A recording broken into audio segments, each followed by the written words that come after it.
Vou começar a gravar que eu faço uns comentários aqui. Olha lá, tá valendo. Cap 9, Marcelo, obrigado por me lembrar. Depois da aula eu vou colocar para vocês no... Eu devia ter colocado, me esqueci. Obrigado por me lembrar, o PDF lá na Google Classroom, na sala de aula virtual. O título do capítulo 9 é Fórmula de Taylor e aplicações da derivada. São 3 sessões. A primeira sessão gira em torno dessa ideia de fórmula de Taylor, que eu vou começar a discutir hoje aqui com vocês.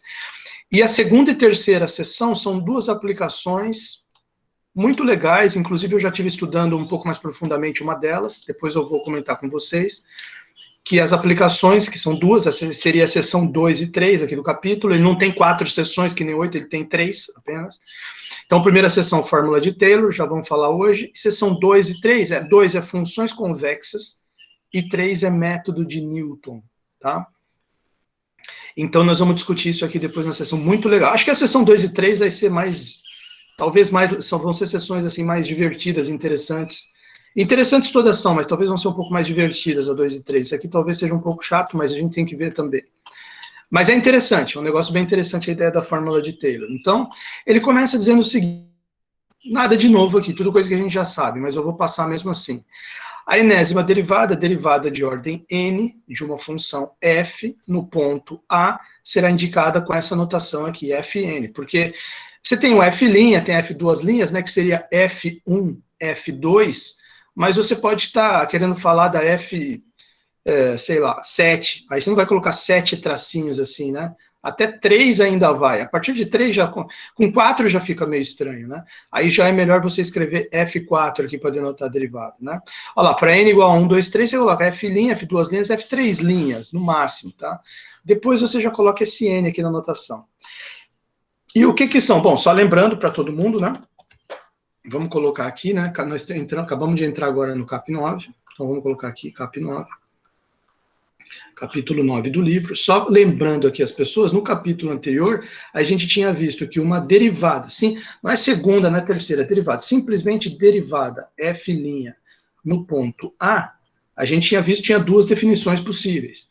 A gente falava que era limite para h. Na verdade, o primeiro que a gente viu foi limite para x tendendo a f de x menos f de a, f de x menos f de a, dividido por x menos a. Essa é a primeira ideia que a gente passou de derivada, né? Mas que é equivalente àquele outro limitinho também que a gente viu, que é o limite para h tendendo a zero, aí vem f de a mais h, menos f de a, dividido por h. Tá? Então, isso é a derivada. Isso aqui vem do capítulo anterior, tá certo? Isso aqui significa que a função, se esses 2 limites aqui, que, na verdade, se qualquer um dos 2, né? Se existir um, já implica que existe o outro, né? Então, se um dos 2 existir, a gente, quer dizer, quando existe esse limite, quando existe um dos limites acima, né? Existe pelo menos um dos limites acima, que já vai implicar que existe outro, um dos limites acima, dizemos que a função que f é derivável em a, em azinho, pertencente ao seu domínio, obviamente, né? Na verdade, o azinho, se a função é de... Lembra que sempre a gente escreve assim, né? X, interseção x', quer dizer, o azinho tem que ser do domínio, aqui a gente está imaginando uma f, voltou a escrever aqui, de x em r, né? De x em r, e o azinho pertence ao domínio e à ponto de acumulação desse domínio. E se existe um dos limites, a função é derivável, tá? E a derivada, então nós dizemos que a função é derivável em a, e sua derivada é f' de a, quer dizer, o valor do limite ali, né? Se não existe o limite, então a função não é derivável, né? Então agora ele está expandindo aqui um pouco mais essa ideia. Então você pode ter não só a derivada, que seria aqui o f' de a, mas você tem também o f duas linhas de a, ou f2 de a, que é a derivada da derivada, né? E assim sucessivamente, f3 linhas seria a derivada da segunda derivada, né? Então, a gente pode escrever assim, aqui, ó, como é que ele escreveu? Aqui, ó, se eu tenho a função derivada e eu calculo a derivada dela no ponto A, isso é igual, seria o F2 de A, né? Perfeito? Então, segunda derivada. Por outro lado, se eu tenho aqui a função segunda derivada, né? Aqui, no caso de 2, a gente pode usar a notação F duas linhas de A, como ele falou ali no livro. Nesse caso aqui do 2. Do 3 também. O que seria o 3? Eu tenho a segunda derivada, que é essa função aqui de cima, e calculo a derivada dela. Calculo a derivada dela no ponto A. E o que é isso aqui? Isso aqui é F3 de A, que também pode ter essa notação aqui, F3 linhas de A. E aí já no 4 já não tem essa notação, você tem também, você pegar a função terceira derivada e calcular a derivada dela no ponto A, isso é igual a F4 de A, certo? Aí não tem mais F4 linhas, e assim sucessivamente, tá? Sucessivamente, quer dizer, são as derivadas de ordem superior. Derivada enésima de A é igual a derivada de ordem anterior, é igual a derivada linha da derivada de ordem anterior. A Fn é a derivada da Fn-1. Bom, para que a derivada enésima tenha sentido, é necessário que Fn-1 esteja definida num conjunto do qual A seja a ponto de acumulação, né? Lembra que o Azinho sempre deve ser, olha lá, ó, o domínio da função, quando você está derivando num ponto A, que nem eu escrevi aqui o tempo todo, o Azinho tem que estar no domínio e, além disso, ser ponto de acumulação do domínio. Então, para que tenha sentido, a derivada n, a n menos 1, a função que você vai derivar, no ponto A, tem que ter esse ponto Azinho como no seu domínio e ele também tem que ser um ponto de acumulação, né? Esteja definida num conjunto do qual A seja ponto de acumulação e seja derivável no ponto x igual a A. Em todos os casos que consideraremos, tal conjunto será um intervalo. Quer dizer, isso aqui é muito legal, né? Ainda bem, porque tem conjuntos bem bizarros, né? Então, nós vamos ficar restrito a domínios que são, na verdade, intervalos. Beleza. Então, você já sabe que quem são os pontos de acumulação do intervalo? Todos os pontos interiores e também os pontos de fronteira, né? Então, tanto no intervalo... Uma observação aqui, vou colocar aqui do lado, né? Uma observação, tanto nos intervalos da forma, você pegar um intervalo fechado, AB, quem que é se esse aqui for igual a X, isso implica que quem que é o X', os pontos de acumulação?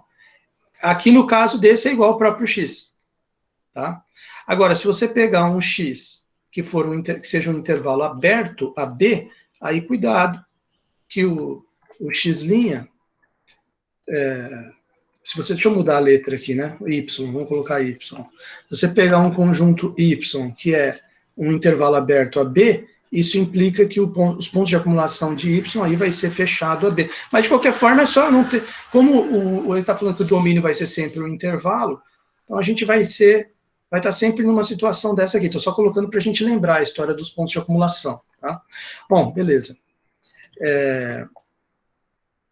Tudo bem, sempre um intervalo. Quando existe a derivada enésima para todo x pertencente no intervalo, disse que a função é n vezes derivável. Por quê? Porque você chegou já na derivada de ordem n e existe. E a função é derivável. Quer dizer, se existe, ó, quando existe essa derivada aqui, significa que você conseguiu fazer a derivada, f', daí você conseguiu derivar a derivada, f duas linhas, daí você conseguiu derivar de novo, aí surgiu F3', e você foi calculando derivada até chegar em Fn.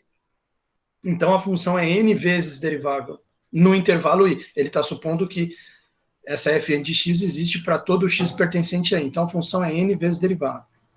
Quando f é n menos 1 vezes derivável numa vizinhança de A, e existe Fn de A, dizemos que a função é n vezes derivável em A.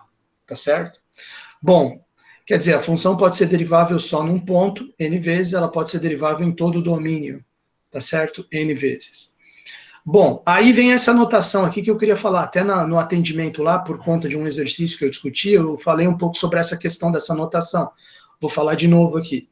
Então, a gente diz o seguinte, uma função f dois pontos de r é uma função de classe Cn, olha só, e escrevemos f pertence a Cn, eu falei isso na minha discussão lá, que esse Cn pode ser considerado como um conjunto, e aí a função pertence ou não pertence ao conjunto, quando f é n vezes derivável. E, além disso, a última derivada, vamos dizer assim, a derivada enésima, é contínua.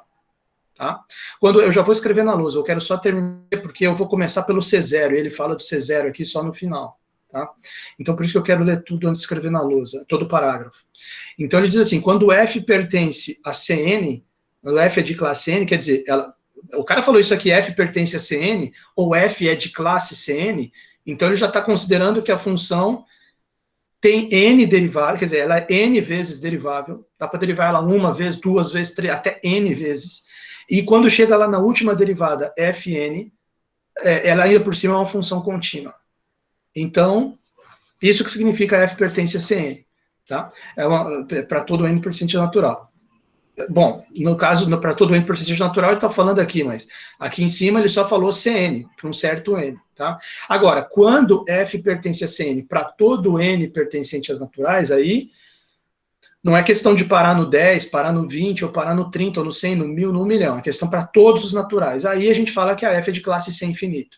Tá? Seria uma função infinitamente diferenciável. E aí é claro que todas vão ser contínuas, né? Porque se todas são deriváveis, então todas são contínuas. Aí a gente escreve que f pertence a C infinito. Professor, você pode dar um exemplo disso aqui? Na verdade, eu poderia dizer para você que todo polinômio, toda a função seno, cosseno, exponencial, todas elas são C infinito. Tá? Todas elas são infinitamente deriváveis. É conveniente, quer dizer, não é raro. Na verdade, a maioria das funções que a gente mexe acaba sendo sem infinito, mas tem algumas que a gente já viu alguns exemplos aqui que não dá, né? No próprio capítulo anterior ele deu alguns exemplos disso aqui. E que não é sem infinito. Né? Ele deu exemplo lá de função, por exemplo, C0, né, que é só contínua. Você pode pegar, por exemplo, o módulo de x. Mas tinha uma outra função que ele tinha passado ali no capítulo anterior, que eu não lembro mais a fórmula, mas que foi bem interessante, ele deu num exemplo, que era uma função C1. Né? Quer ver? Deixa eu abrir aqui, até para a gente lembrar, que agora que a gente está discutindo isso, vale a pena. Era um exemplo que ele tinha passado aqui, quer ver? Ó? Vamos ver se eu consigo localizar aqui. Aqui, ó, eu acho que é exatamente esse aqui. Olha só que interessante, ele pegou a função, essa função g aqui, ó, x ao quadrado vezes seno de 1 sobre x, e para todo x diferente de zero, e no zero ela vale zero, g de zero é igual a zero. Ela é derivável, ele calculou na mão, eu fiz com vocês lá na ocasião, né, g de zero é igual a zero, tá? Derivável no ponto x igual a zero, g de zero é igual a zero, e a função é derivável em x igual a zero, porque ele calcula aqui na mão o limite, e o limite dá zero, então g' de zero é zero, certo? Só que aí o que ele faz? Ele calcula a função derivada nos outros pontos diferentes de zero, usa a regra da cadeia, a regra do produto, e chega nessa fórmula aqui, g' de x igual a 2x seno de 1 sobre x menos cosseno de 1 sobre x. E aí ele observa que não existe o limite para x tendendo a zero, da derivada. Quando x tende a zero, zero é o primeiro termo, mas fica esse menos cosseno de 1 sobre x que não converge para nada. Então, a g' não é contínua no ponto zero. Logo, g não é de classe C1. Quer dizer, se ela fosse C1, ela seria derivável uma vez, mas a derivada seria contínua, que é o que ele falou aqui no nosso capítulo que a gente está estudando. Quer dizer, quando que uma função é Cn? Quando ela é n vezes derivável e, além disso, a última derivada fn é contínua. Então, se você trocar o n por 1, o que seria C1? Ela é uma vez derivável, tem a derivada, e a sua derivada é contínua. Só que aqui, nesse exemplo, ele mostra para você que é possível uma função ter derivada em todos os pontos. A g' de 0 é 0, a g' de x para x diferente de 0 é dada por essa fórmula. Então, ela é derivável em todos os pontos. Aí você pensa, então é C1. Não, mas a derivada tem que ser contínua. Aí ele mostra que a derivada no 0 é 0, e não é contínua essa função derivada, porque o limite da g' de x para x tendendo a zero não existe. Se essa g' fosse uma função contínua, esse limite aqui deveria existir e deveria ser igual a zero. Aí ela seria uma função contínua e a g seria C1. Só que, apesar da g ser derivável em todos os pontos, esse limite aqui não existe. Então, ela tem derivada, dá para você dizer que ela tem derivada, dá para você dizer que ela é derivável, mas não dá para você dizer que ela é classe C1, porque essa derivada não é contínua no zero. Esse exemplo aqui é interessante, por quê? Porque você vai falar, não, mas e o módulo de x? O módulo de x... Então, o módulo de x, ele não é nem derivável no zero, porque não tem a derivada do módulo de x no zero. Então, ele não é C1 pelo motivo de que ele nem tem derivada no zero. Mas esse exemplo aqui dessa g é uma função que tem derivada no zero. G' de zero é zero. Ela não é que nem um módulo que bloqueia o zero e não tem derivada lá. Não, g' de zero é zero, tranquilo. Ela é uma função derivável em todos os pontos, porém a derivada não é contínua no ponto zero. É uma sutileza isso aqui. Então, ela assim como o módulo, ela não é de classe C1, mas por um motivo diferente. O módulo não é de classe C1 porque não tem derivada no zero. Essa g não é de classe C1 porque a derivada não é contínua no zero. Ela tem derivada no zero, mas não é contínua. Bom, espero que vocês tenham entendido aí o que eu estou tentando falar. Bom, é um exemplo interessante, né? Agora, assim, de cabeça, eu não sei te dizer aqui, deve ter um exemplo. Essa aqui, ela é C0, mas não é C1, e é derivável, pelo motivo de que a derivada não é contínua. Aí você poderia me pedir, não, então dá um exemplo de uma que seja C1, mas não seja C2. Então, depois a gente tenta construir um exemplo desse. Uma função que é derivável, a primeira derivada é contínua, então ela é C1, mas aí você calcula, ou ela não tem segunda derivada, ou então que seria igual ao módulo de x, que não tem a primeira, ou então ela tem segunda derivada, mas a segunda derivada não é contínua. Aí seria uma função C1 que não é C2. Né? Aí a gente poderia depois tentar criar um exemplo desse. Bom, mas aqui, enfim, seria mais ou menos no mesmo estilo desse aqui. Agora, se tiver todas as derivadas para sempre, qualquer derivada de qualquer ordem, C infinito. Tá? É conveniente considerar f como sua própria derivada de ordem zero. Quer dizer, quem é f0? f0 é a própria f, a derivada zerésima, é a própria função. Então, essa é uma óbvia interessante aqui também para colocar. Né? f0, derivada de ordem zero, é igual à própria f. É igual à própria f. Tá certo? Opa, faltou escrever observação. Deixa eu escrever observação aqui. Colocar aqui observação. Importante isso aqui. Porque pode voltar a falar nisso aqui, a gente não vai entender o que ele está falando. Derivada de ordem zero é igual à própria função. Tá? Às vezes o pessoal chama isso aqui de derivada zerésima. Bom, então, f pertencente a C0 significa que f é uma contínua. Tá certo? É o que dá para... Talvez ela até possa ter derivada, mas a derivada não é contínua, como é o caso desse exemplo importante aqui que eu lembrei para vocês, o exemplo 2, esse pedaço aqui do exemplo 2, da página 92. Tá? Então, quer dizer, agora sim, eu vou colocar aqui na lousa essa questão do Cs, deixa eu colocar aqui. Então, quer dizer, o que seria uma f pertencer a C0? O que significa isso? Isso implica que f é contínua, tá certo? Não necessariamente ela não tem zero derivadas, tem só ela mesma, f0, e não tem a primeira derivada, f1. Então, como a gente acabou de ver ali no exemplo 2 da página 92, f pertencer a C0 significa que f é contínua, podendo ou não ser derivável, né? Pode ter, entre parênteses, pode ser derivável, pode também não ser, como é o caso do módulo. Módulo é C0. É uma função contínua que não é derivável, nem tem f' no zero. Mas você pode, como você viu aqui no exemplo que eu acabei de discutir com vocês, exemplo 2 da página 92, você pode ter essa g aqui, que é derivável no zero, pode ser derivável. Porém, o que aconteceu ali na g? A derivada não é contínua. Porém, sua derivada não é contínua, tá? Não é contínua. Ok, fecha parênteses. Ótimo. O que significa dizer F pertence a C1? F pertence a C1 implica que F é derivável, quer dizer, ela, portanto, também vai ser contínua, né? Derivável. Derivável.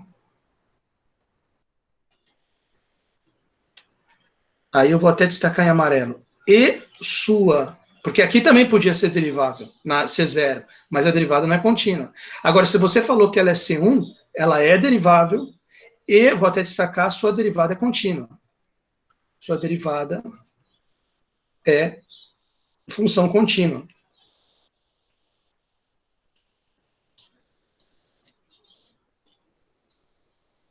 Ponto final. Ponto final. Certo? Então, o que a gente pode tirar desses dois aqui? A gente pode tirar o seguinte, ó, toda função que é C1 é também C0, porque se ela é derivável, ela é contínua. Mas nem toda função que é C0 é C1, porque se uma função é contínua, não necessariamente ela vai ser derivável e ainda por cima ter derivada contínua. Então, não é o C0 que está dentro do C1, é o C1 que está dentro do C0. Tá certo? Eu vou deixar entre parênteses aqui, ó. C1 está contido no C0. E o que vai significar se você escrever que uma função f é de classe C2? Isso implica que f vamos dizer assim, significa que a f' é derivável. Quer dizer, existe a f duas linhas, e sua derivada, que é justamente a f duas linhas, f é derivável. Eu fui mudar essa mesa aqui de posição, aí estou com dificuldade para escrever aqui. F' é derivável, e sua derivada é contínua. E sua derivada é contínua. É contínua. É isso que significa CC2. Quer dizer, então é a mesma coisa que você dizer assim, f é duas vezes derivável, dá para eu calcular f' e f duas linhas, e o f duas linhas é contínuo. Né? Ou seja, f é duas vezes derivável e f2, a segunda derivada, que é a mesma coisa que f duas linhas, é contínua. Então, quer dizer, aí repetindo o raciocínio, se uma função é C2, com certeza ela é C1. E se ela é C1, com certeza ela é C0. Então, todo mundo que é C2 é também C1 e é também C0. Tá? Agora, todo mundo que é C1 é C0, mas não necessariamente é C2.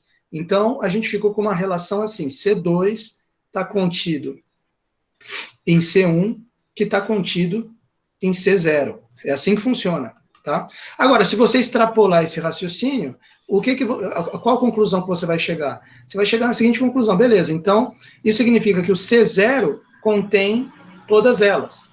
Contém a C1, né? Contém as funções de classe 1, que por sua vez contém as funções de classe C2, que por sua vez contém as de classe C3, que contém a C4, que contém as funções de classe... Só que, peraí, deixa eu ver, eu acho que eu escrevi aqui errado, né? Eu escrevi como se fosse uma sequência, com o subíndice embaixo. Na verdade, aqui, ó, não é subíndice, né? É tipo como se fosse uma potência aqui, em cima. Então, deixa eu escrever certo. Aqui, eu escrevi errado também aqui, ó. Puta, aqui eu escrevi que nem sequência, peraí. Deixa eu mudar isso aqui.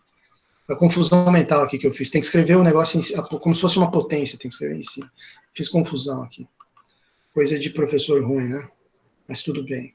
Então tá aqui, o C0 está contido, o pessoal deve estar puto a essa altura com essa aula.